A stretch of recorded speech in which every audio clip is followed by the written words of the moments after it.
ഞാൻ കേരളത്തിലേക്ക് വരുന്നില്ല, ടിക്കറ്റ് എടുക്കുന്നില്ല, നീയൊക്കെ എന്ത് ഹറാം പിറപ്പാണ് കാണിച്ചു കൂട്ടിയിരിക്കുന്നതെന്ന് കലിയിളകി പിണറായി. നാളെ കേരളത്തിൽ കാലുകുത്തുന്നതും തെറിവിളി കേട്ട് മുഖ്യന്റെ ചെവി അടയ്ക്കും. കോട്ടയം മെഡിക്കൽ കോളേജ് കെട്ടിടം ഇടിഞ്ഞു വീണതിന്റെ പിറ്റേന്ന് മുങ്ങിയ മുഖ്യൻ രക്ഷപ്പെട്ടുവെന്നാണ് സ്വയം കരുതിയത്. എന്നാൽ തിരികെ വന്നിറങ്ങുന്നത് വിവാദങ്ങൾക്ക് നടുവിലേക്കാണ്. ഏറ്റവും ഒടുവിലത്തെ പുകച്ചിൽ ആർഷോ PK ശശി കൊലവിളിയാണ്. നശിപ്പിച്ചല്ലോടാ നീയൊക്കെ എന്ന് കലിതുള്ളുകയാണ് മുഖ്യമന്ത്രി. ആർഷോയ്ക്കിട്ട് മുഖ്യൻ പൊട്ടിച്ചേക്കും എന്ന സൂചനയും വരുന്നു. കാരണം CPM നേതാക്കൾ തടഞ്ഞിട്ടും അത് അവഗണിച്ച് ശശിക്കെതിരെ ആർഷോ കൊലവിളി നടത്തിയെന്നാണ് വിവരം. 10 ദിവസം പിണറായി മാറി നിന്നപ്പോൾ CPM നേതാക്കളും SFI ഞാഞ്ഞൂലുകളും അഴിഞ്ഞാടി. അതായത് പിണറായി പൂർണ്ണമായും മാറാൻ കാത്തിരിക്കുകയാണ് കമ്മികൾ. ഇന്ന് വൈകുന്നേരത്തോടെ ദുബായിലെത്തിയ മുഖ്യമന്ത്രി നാളെ പുലർച്ചെ തിരുവനന്തപുരത്തെത്തുമെന്നാണ് വിവരങ്ങൾ. CPMലും സർക്കാരിലും ആകെ പുകച്ചിലും എല്ലാം കുഴഞ്ഞുമറിഞ്ഞു കിടക്കുകയുമാണ്. തിരികെ എത്തുന്ന മുഖ്യമന്ത്രിയെ മാധ്യമങ്ങൾ വളയും എന്നുറപ്പാണ്. ചോദ്യങ്ങൾ ഒരുപാടുണ്ട്. അതിനെല്ലാം മുഖ്യമന്ത്രി മറുപടി പറയുമോ? മാധ്യമങ്ങളെ കണ്ടാലേ എപ്പിടപ്പിയാണ് പിണറായിക്ക്. കടക്ക് പുറത്ത് എന്ന് ഇപ്പോൾ വലിയ ധാർഷ്ട്യം കാണിക്കാനും പറ്റില്ല. അതുകൊണ്ട് മാധ്യമങ്ങളോട് ഉത്തരം പറഞ്ഞേ മതിയാകൂ. എന്നാൽ ഒരു ഉത്തരവും പിണറായിക്കില്ല. അതുകൊണ്ട് ഇനി ഞാൻ കേരളത്തിലേക്കില്ല എന്ന് പറഞ്ഞ് പിണറായി ദുബായിലിരുന്ന് ഭരിക്കും എന്നാണ് ട്രോളുകൾ വരുന്നത്. അമേരിക്കയിൽ 10 ദിവസം ചികിത്സയിൽ കഴിഞ്ഞപ്പോൾ മറ്റാരെയും ചുമതല ഏൽപ്പിക്കാതെ മുഖ്യമന്ത്രി തന്നെ ആയിരുന്നല്ലോ അമേരിക്കയിൽ ഇരുന്ന് ഭരിച്ചത്. അതുപോലെ ഇനി ഞാൻ കേരളത്തിലേക്കില്ല, ഞാൻ ദുബായിൽ ഇരുന്നങ്ങ് ഭരിച്ചോളാം എന്ന് മുഖ്യമന്ത്രി പറയും എന്നാണ് വിമർശകർ പറയുന്നത്. മുഖ്യമന്ത്രിയുടെ സർവസ്വവും അങ്ങ് ദുബായിലാണല്ലോ പൂഴ്ത്തിയിരിക്കുന്നത്. കട്ടതും തട്ടിപ്പറിച്ചതും മോഷ്ടിച്ചതും എല്ലാം പതുക്കിയിരിക്കുന്നത് ദുബായിലാണ്. അതുകൊണ്ട് മുഖ്യൻ ഇനി ദുബായിൽ ഇരുന്ന് ഭരിക്കും എന്നുള്ള പരിഹാസം ശക്തമാകുന്നു. വിവാദങ്ങൾക്ക് മറുപടി പറയാനാകാതെ മുഖ്യമന്ത്രി പേടിച്ചോടി എന്നായിരുന്നു ഇതുവരെ വിമർശനങ്ങൾ. അതായത് മെഡിക്കൽ കോളേജിന്റെ കെട്ടിടം തകർന്നു വീണ് ഒരു സ്ത്രീ മരിച്ചിട്ടും ഒരു ഉത്തരവാദിത്വവും കാണിക്കാതെ ഏറ്റവും നിരുത്തരവാദിത്തപരമായ നിലപാടാണ് പിണറായി സ്വീകരിച്ചത്. ഒരു വാർത്താ സമ്മേളനം പോലും നടത്താതെയാണ് മുഖ്യമന്ത്രി ഇവിടെ നിന്നും അമേരിക്കയ്ക്ക് വിട്ടത്. കാരണം മാധ്യമങ്ങളുടെ മുന്നിൽ പെട്ടാൽ പെട്ടു എന്ന് പിണറായിക്ക് അറിയാം. അവരെ പേടിച്ചു തന്നെയാണ് പിണറായി ഓടിയത്. എന്നാൽ തിരികെ വരുന്നതോ അതിലും ഗംഭീരമായ അവസ്ഥയിലേക്കാണ്. മിക്കവാറും ഒരാഴ്ചത്തേക്ക് യാത്രാക്ഷീണമെന്ന് പറഞ്ഞ് മുഖ്യൻ മുങ്ങാൻ സാധ്യതയുണ്ട്. തലയ്ക്ക് മുകളിൽ ഉയർന്നു നിൽക്കുന്ന വിവാദങ്ങൾ അത്ര നിസ്സാരമല്ല. മുഖ്യൻ എത്തുന്നതിന് മുൻപ് വിവാദങ്ങൾ കെട്ടടക്കാൻ MV ഗോവിന്ദനെ കൊണ്ടുപോലും കഴിഞ്ഞില്ല.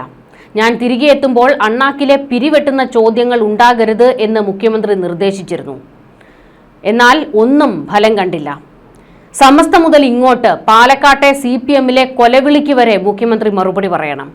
മുഖ്യമന്ത്രിക്ക് വിവാദങ്ങളിൽ നിന്ന് ഒഴിഞ്ഞു മാറാനും കഴിയാത്ത സ്ഥിതിയാണ് വന്നിരിക്കുന്നത്. അതിലേറ്റവും പ്രധാനപ്പെട്ടത് സമസ്ത ഇടഞ്ഞിരിക്കുന്നു എന്നുള്ളതാണ്. സ്കൂൾ സമയ ക്രമമാറ്റത്തിൽ സമസ്തയും കാന്തപുരവും ഇടഞ്ഞു നിൽക്കുകയാണ്.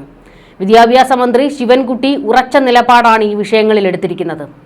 2 സംഘടനകളുമായി ചർച്ച നടത്താതെ സ്കൂൾ കലണ്ടറും പുറത്തിറക്കിയിട്ടുണ്ട്. ഈ വിഷയത്തിൽ ന്യൂനപക്ഷ വികാരം അട്ടിമറിച്ചു എന്ന ചർച്ച സമസ്ത ഉയർത്തുന്നുണ്ട്. മുഖ്യമന്ത്രി പിണറായി വിജയനുമായി ഏറെ അടുപ്പമുണ്ടായിരുന്ന സംഘടനയാണ് സമസ്ത.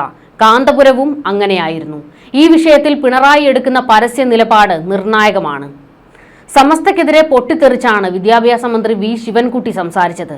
പിണറായി പോലും ഇന്നോളം സമസ്തയെയും മറ്റ് മുസ്ലിം സംഘടനകളെയും ചൊടിപ്പിക്കാൻ നിന്നിട്ടില്ല.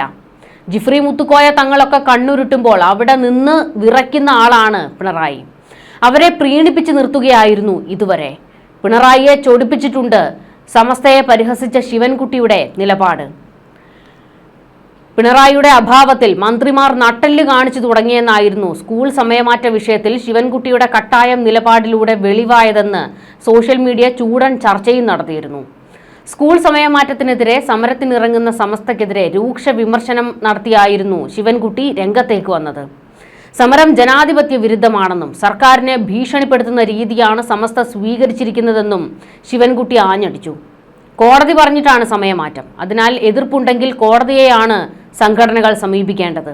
മതസംഘടനകൾ വിദ്യാഭ്യാസ രംഗത്ത് അനാവശ്യമായി ഇടപെടുന്നത് അംഗീകരിക്കാനാകില്ല എന്ന് പച്ചയ്ക്ക് പറഞ്ഞു ശിവൻകുട്ടി. സർക്കാർ ഒരു തീരുമാനമെടുക്കുമ്പോൾ എല്ലാ കുട്ടികളെയും ബാധിക്കുന്ന തരത്തിലേ എടുക്കാൻ പറ്റുകയുള്ളൂ. ഏതെങ്കിലും ഒരു വിഭാഗത്തിനു വേണ്ടി പരീക്ഷ മാറ്റിവെക്കുക, ക്ലാസ് ടൈം മാറ്റിവെക്കുക, പ്രത്യേകം അവധി നൽകുക എന്നത് തെരഞ്ഞെടുക്കപ്പെട്ട ജനാധിപത്യ സർക്കാരിന് ചെയ്യാനാവില്ല. ഈ ആവശ്യം ജനാധിപത്യ വിരുദ്ധമാണ്. ഇത് സർക്കാരിനെ വെല്ലുവിളിക്കുന്ന സമ്പ്രദായമാണെന്നും ഭീഷണിക്ക് മുന്നിൽ വഴങ്ങില്ല എന്നും ശിവൻകുട്ടി പറഞ്ഞു. സ്കൂളിലെ സമയക്രമത്തിനനുസരിച്ച് അവർ സമയം ക്രമീകരിക്കുകയാണ് ചെയ്യേണ്ടത് എന്നുകൂടി ശിവൻകുട്ടി പറഞ്ഞതോടെ കാന്തപുരം വിഭാഗവും സമസ്തയുമൊക്കെ വലിയ രീതിയിൽ ഈ സർക്കാരിനെതിരെ ഇളകിയിരിക്കുകയാണ്. മുഖ്യമന്ത്രി തിരിച്ചെത്തുന്നതോടെ സമസ്തയും കാന്തപുരം വിഭാഗവുമൊക്കെ മുഖ്യമന്ത്രിയുമായി നേരിട്ട് ചർച്ചയ്ക്ക് തയ്യാറെടുക്കുകയാണ്. അതായത് മുഖ്യമന്ത്രിക്ക് മേൽ സമ്മർദ്ദമുണ്ടാകും. മുഖ്യമന്ത്രി ഇവരുമായി ചർച്ച നടത്തി എന്ത് നിലപാടെടുക്കുന്നു അതാണ് ഇനി കാണാനിരിക്കുന്നത്. സമസ്തയുടെയും കാന്തപുരം വിഭാഗത്തിൻ്റെയും ഒക്കെ ആവശ്യങ്ങൾക്ക് വഴങ്ങിക്കൊടുക്കേണ്ടി വന്നാൽ സർക്കാരിന് വലിയ ക്ഷീണമുണ്ടാകും. അതായത് ഈ സർക്കാരിന് മുസ്ലിം സംഘടനകളെ ഭയമാണ് എന്ന തരത്തിൽ അത് വ്യാഖ്യാനിക്കപ്പെടും. ഇപ്പോൾ സമസ്തക്കെതിരെയൊക്കെ കട്ടായം നിലപാട് സ്വീകരിച്ച മന്ത്രി ശിവൻകുട്ടിക്കും അത് ക്ഷീണമുണ്ടാക്കും. ശിവൻകുട്ടിയും പിണറായിക്കെതിരെ തിരിയാൻ സാധ്യതയുണ്ട്. എന്നാൽ ഈ ഇസ്ലാം സംഘടനകളെ ഒന്നും വെറുപ്പിക്കാൻ കഴിയുന്ന അവസ്ഥയിലുമല്ല പിണറായി നിൽക്കുന്നത്. തെരഞ്ഞെടുപ്പ് വരാൻ പോകുകയാണ്. വോട്ട് ബാങ്കാണ്. അവിടം പൊളിഞ്ഞാൽ അടപടലം പൊളിയും. പിണറായി എന്ത് നിലപാട് സ്വീകരിക്കും? നിന്നുരുകുകയാണ് ഇപ്പോൾ തന്നെ പിണറായി വിജയൻ. നിന്ന നിൽപ്പിൽ അങ്ങ് ഭൂമി പിളർന്ന് താഴേക്ക് പോയാലോ എന്നൊക്കെ ചിലപ്പോൾ മുഖ്യമന്ത്രിക്ക് തോന്നിക്കാണും. ഇങ്ങനെ മതസംഘടനകൾ ഓരോ കാര്യങ്ങൾ ആവശ്യപ്പെട്ടാൽ സ്കൂൾ നടത്തിക്കൊണ്ടു പോകാൻ കഴിയില്ല. ഈ വിഷയത്തിൽ എന്ത് ചർച്ച നടത്താനിരിക്കുന്നു? ഓരോരുത്തരും അവരുടെ മതവും ജാതിയും വിശ്വാസങ്ങളും പൊതുസമൂഹത്തെ ബാധിക്കുന്ന തരത്തിലേക്ക് കൊണ്ടുവന്നാൽ അതൊന്നും അംഗീകരിക്കാൻ പറ്റില്ല. കോടതി വിധിയുടെ അടിസ്ഥാനത്തിലാണ് സർക്കാർ തീരുമാനം. വിദ്യാഭ്യാസ രംഗത്ത് പുരോഗമന നിലപാടുകൾ സ്വീകരിക്കുമ്പോൾ ഇത്തരം നിലപാട് സ്വീകരിക്കുന്നതിനെ അംഗീകരിക്കാൻ പറ്റില്ല എന്നും ശിവൻകുട്ടി നട്ടല് നിവർത്തി പറഞ്ഞത്. ഒരു 10 വർഷത്തിനിടയിൽ ഈ ഇടത് ഭരിക്കാൻ തുടങ്ങി ഒരു 10 വർഷത്തിനിടയിൽ ഇപ്പോഴാണ് ഒരു ഉറച്ച ശബ്ദത്തിൽ മതസംഘടനകൾക്കെതിരെ ഇവർ പ്രതികരിച്ചു തുടങ്ങിയത്. എന്നാൽ പിണറായി വരുന്നതോടെ എല്ലാം ഉൾട്ടയാകാൻ സാധ്യതയുണ്ട്. കാരണം പിണറായിക്ക് വിറയലാണ്. തീർന്നില്ല. കേരള സർവകലാശാലയിലെ വിഷയം അതിനേക്കാൾ ബഹുഗേമമാണ്. കാരണം 6 ഏക്കറെ ചൊടിപ്പിച്ചിരിക്കുകയാണ്. 6 ഏക്കറെ വെല്ലുവിളിച്ചിരിക്കുകയാണ്. പച്ചത്തെറി വിളിച്ച് തെരുവിലിട്ട് തല്ലുമെന്നാണ് SFIക്കാർ കൊല വിളിച്ചത്.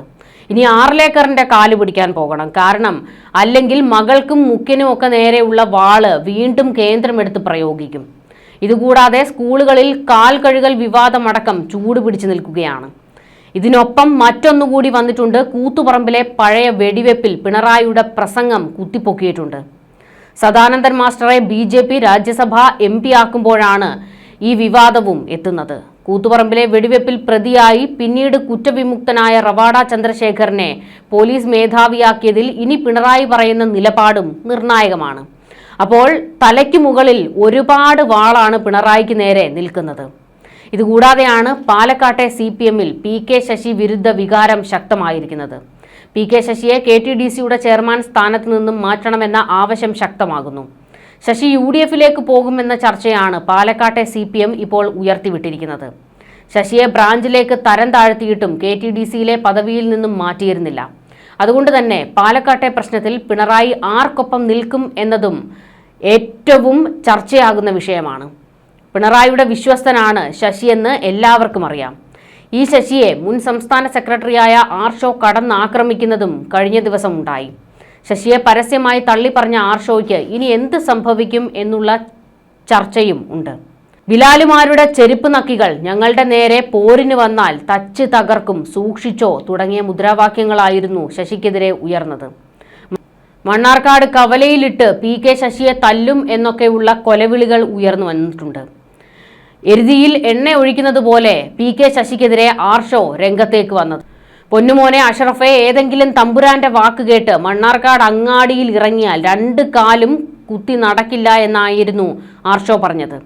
അതായത് പാർട്ടി ഓഫീസിലേക്ക് പടക്കമെറിഞ്ഞത് PK ശശിയുടെ ആളായ അഷറഫാണ് എന്ന വിവാദമാണ് പാർട്ടിയിൽ നിന്ന് തന്നെ ഉയർന്നു വന്നിരിക്കുന്നത്. അങ്ങനെ അടിമുടി ബഹളത്തിലേക്കാണ് പിണറായി വന്നിറങ്ങാൻ പോകുന്നത്. ഏതൊക്കെ വിഷയത്തിൽ പിണറായി മറുപടി പറയും? അതോ എന്തെങ്കിലും മറുപടി പറയാൻ തയ്യാറാകുമോ? അല്ലെങ്കിൽ യാത്രയുടെ ക്ഷീണം പറഞ്ഞ് മുഖ്യമന്ത്രി ക്ലിഫ് ഹൗസിൽ തന്നെ കുത്തിയിരിക്കാനാണോ സാധ്യത? തുടങ്ങി ഒരുപാട് ചോദ്യങ്ങൾ ഉയർന്നു നിൽക്കുന്ന ഘട്ടമാണ്. താൻ കേരളത്തിൽ വന്നിറങ്ങുന്നത് ആരും അറിയരുത്, പ്രത്യേകിച്ച് ആ മാധ്യമങ്ങൾ അറിയരുത് എന്നുള്ള ഒരു ചിന്ത മാത്രമായിരിക്കും പിണറായിക്കുള്ളത്.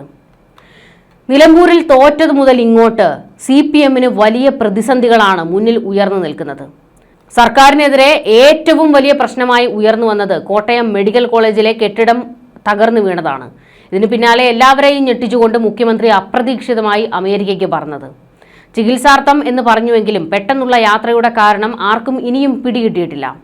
മുഖ്യമന്ത്രിയും ഭാര്യ കമലാ വിജയനുമാണ് യാത്രയ്ക്ക് പോയത്. ദുബായിൽ മുഖ്യമന്ത്രിക്ക് ഔദ്യോഗിക പരിപാടികളൊന്നുമില്ല. പക്ഷേ അദ്ദേഹം അവിടെ എത്തിയിട്ടുണ്ട്.